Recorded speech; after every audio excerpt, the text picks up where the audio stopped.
ओम सद्गुरुदेव भगवान की जय। ओम नमो नारायणाय नमः।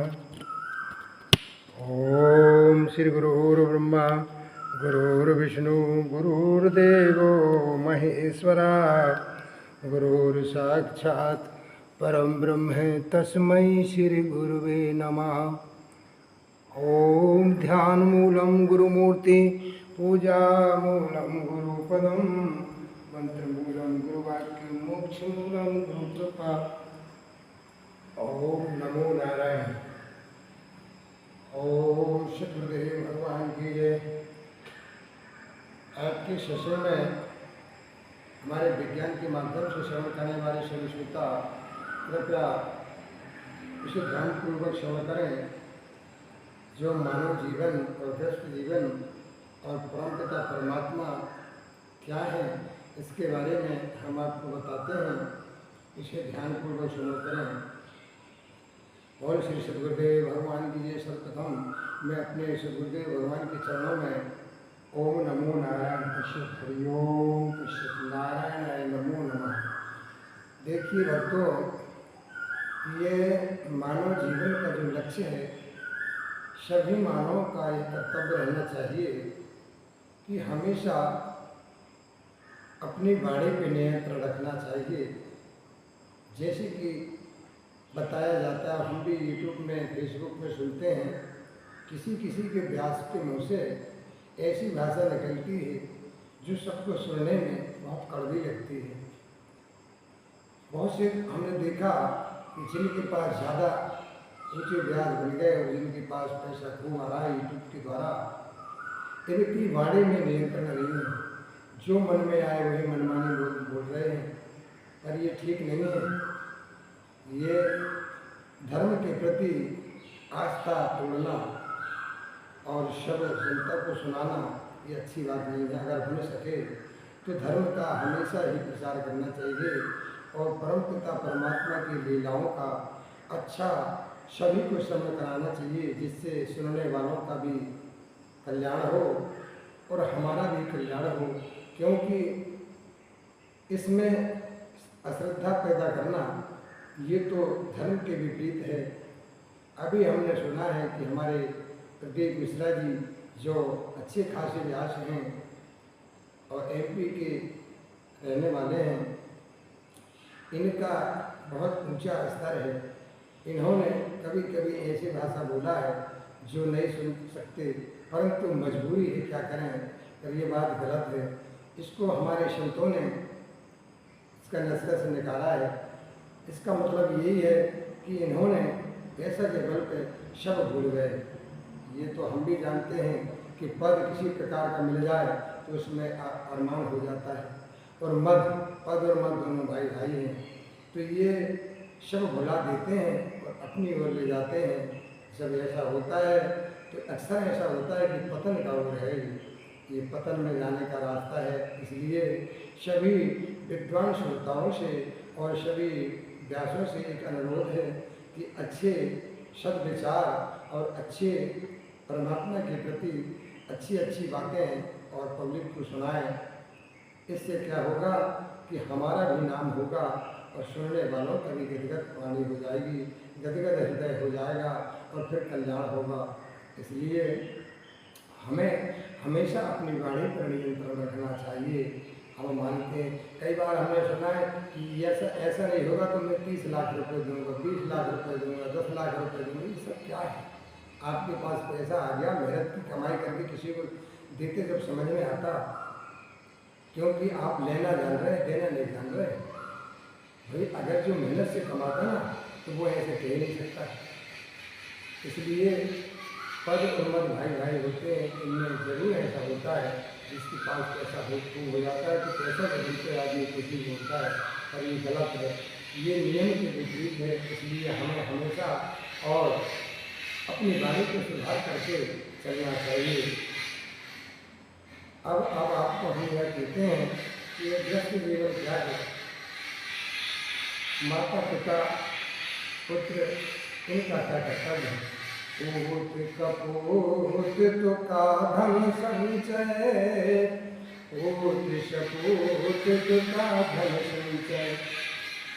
ये क्या है? एक पूत वो होता है जो सुपूत होता है, उसे धन देने की जरूरत नहीं, तो अपने आप कमा कर जो दिखा देता है कि जब उसको समझ लो आप सुपूत। और एक कुपूत वो होता है जिसे धन देने के बाद भी और वो उसको मिटा देता है, उल्टे सीधे कर्म करेगा, शराब पिएगा, मांस खाएगा, दुनिया का कर्म करके और उसको धन संपत्ति को मिटा देता है, उसको कपूत कहा गया है। इसलिए कहते हैं कि पूत कपूत तो का धन संचय, पूत सुपूत तो का धन संचय। तो ऐसा है। और पिता पुत्र का कर्तव्य क्या है? भाई आपको जन्म दिया और इसलिए कि भाई आगे हमारी जब वृद्धावस्था हो जाएगी तो ये हमारा देख रेख और हमारी सेवा करेंगे, इससे आपका भी कल्याण होगा और उनका भी आत्मा तृप्त होगी। तो वो मरने के बाद भी आशीर्वाद देते हैं। और अगर उनको हम जीते में ठुकराते हैं, उनकी आत्मा जीते जिंदा में और दुखी होती तो हम कितने कमा लें, कितने होशियार बन जाएं, परंतु कितने पढ़ लिख लें तो भी आपका कल्याण नहीं होगा। क्योंकि शास्त्रों में लिखा हुआ है कि माता पिता और गुरु की वाणी बिना ही विचार हुए सुख जानी। इनको हमेशा और दुख नहीं देना चाहिए। माता पिताओं को आदमी मजदूरी करके और पालता है। हमने देखा कि दुनिया में बड़े बड़े धनी लोग हैं और बड़े बड़े पढ़े लिखे लोग हैं, अंत में माता पिताओं को ठुकरा देते हैं। वो आश्रमों में पल रही हैं, किसी किसी को तो रोटी मुश्किल चल रही है। ये गलत बात है, गृहस्थ का जीवन नहीं है। और हम जानते हैं कि हमारे रामायण जी में गोस्वामी जी ने लिखा है कि ससुराल प्यार भई जब से, विपरीत कुटुंब भई तब से। जिस दिन से ससुराल का प्यार हो जाता है बच्चों को, उस दिन से घर के कुटुंब सब विपरीत हो जाते हैं। क्योंकि ये बुद्धिमती जो है ना, एक बुद्धि रहती है, वो शादी के बाद दो बुद्धि हो जाती है। तो ये जो बुद्धि है जन्म से लेके शादी विवाह करते तक, और हम जो बुद्धि देते हैं वो 2 मिनट में बुद्धि फेर के और बेकार कर देते हैं। उस हिसाब से चलते हैं तो इससे कल्याण नहीं होगा, इससे तो हमारा नुकसान होगा। अभी तो अच्छा लग रहा है, बाद में क्योंकि लिखा है ना जाए ते छीणे कर्म जन्म कोटि सतेरपि अवश्य भुक्तव्यम। करते कर्म सुबह सुबह हम जो कर्म करेंगे इसे भोगना पड़ेगा और यही भोगना पड़ेगा। ये कलयुग है, यही भोगना पड़ेगा। फिर सब दुनिया देखेगी और हमको भी फिर पीछे याद आएगी कि हमने यह कर्म किया, इसका फल हमें ये मिल रहा है। इसलिए श्रोताओं, सबसे एक अनुरोध है, ग्रस्त जीवन में हमें ऐसे रहना चाहिए। कोई तुम कितने तीर्थ कर लो, कितने पढ़ लिख लो, कितने धन कमा लो, अगर आपके माता पिता दुखी हैं तो आपका कल्याण नहीं होगा। अभी अच्छा लगेगा लेकिन पीछे आपको पछताना पड़ेगा, इसका तो भोगना पड़ेगा। क्योंकि रामायण शास्त्र वेद सभी यही कहते हैं कि हर मनुष्य को अपना कर्तव्य निर्वाह करना चाहिए। भाई परिश्रम तो होता है, परिश्रम करना पड़ता है। आजकल देखो जो पढ़े लिखे हैं, ये बहु बेटियाँ आती हैं, ये तो किसी को कुछ समझती नहीं, जो मन चाहे वही बोलते हैं। ये गलत है। किसी की आत्मा को ठेस पहुंचाना, ये आत्मा को ठेस पहुंचाना एक प्रकार से परमात्मा को दुख देना है। क्योंकि सभी जीवों में ईश्वर का अंश है, वही परमात्मा का अंश आप में भी है, वही परमात्मा का अंश उन माता पिताओं में भी है। इसलिए उनको कष्ट नहीं देना चाहिए। इससे हम अगर कष्ट देंगे तो भगवान को दुख होगा, फिर भगवान हमें कष्ट देगा। इसलिए सभी से एक अनुरोध है कि अपने ग्रस्त जीवन में कैसे रहना चाहिए।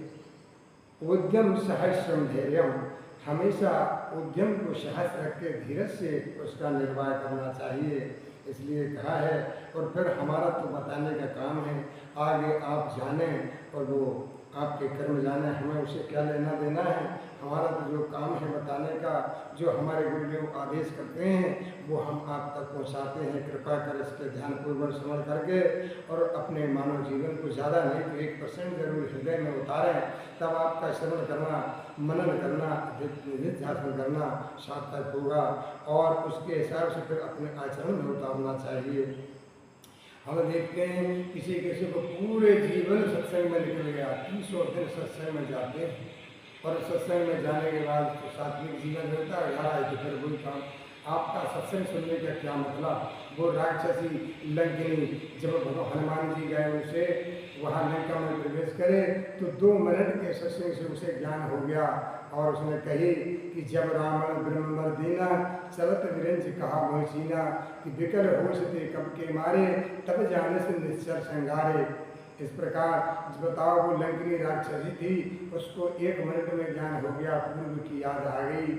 और हाँ हम 30 दिन सत्संग में रह रहे लेकिन हमारे ना तो बोलना सीखे ना बैठना सीखे और ना हमने कुछ अपने आचरण में सुधार किए। तो आपका सत्संग का कोई मतलब नहीं। सत्संग का मतलब तो तभी होगा कि हम उसको सुनने के बाद वो हृदय में उतारें, अपने आचरण में लें, तब आपका जीवन सार्थक होगा प्यारे। इसी संदर्भ में हम अब सुनाते हैं कि मिलता है सच्चा सुख केवल भगवान तुम्हारे चरणों में।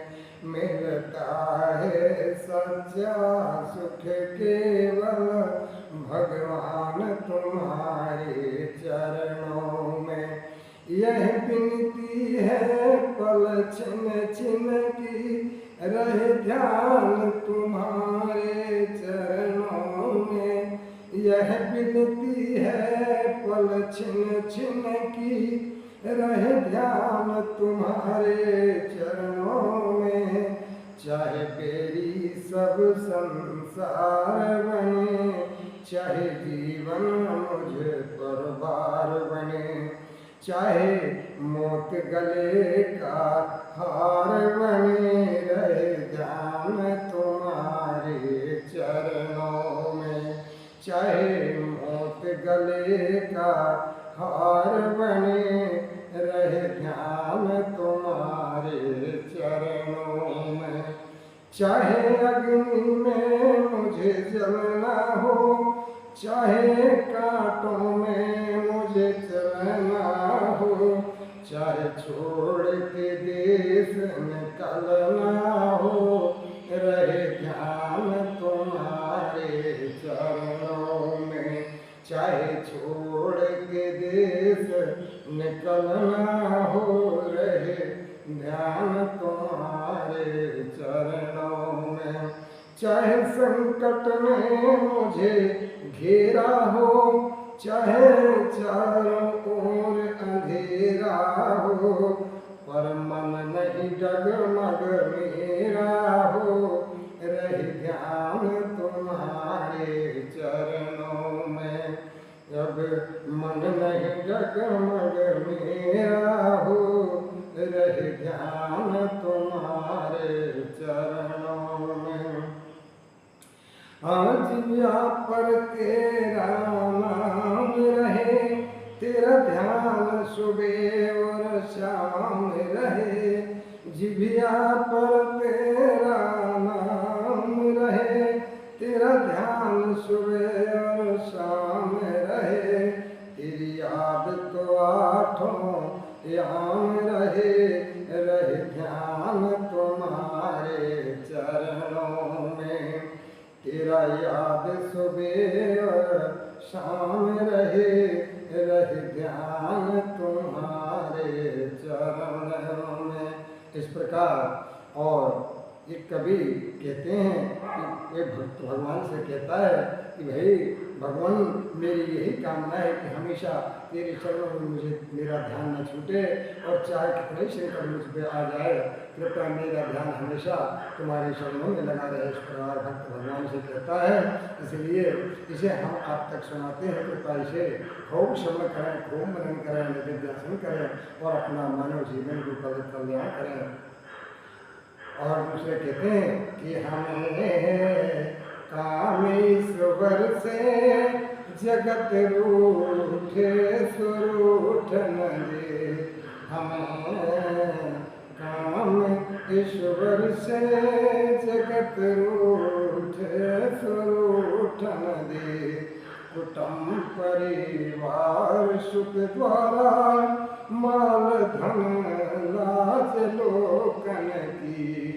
कुटुंब परिवार सुख द्वारा माल धन लाज लोकन की। हरि के भजन करने में अगर छूटे तो छूट न दे हमें। काम ईश्वर से जगत रूठे सुरूठ न दे। बैठ संतों की संगत में करूं कल्याण में अपना। बैठ संतों की संगत में करूं कल्याण में अपना।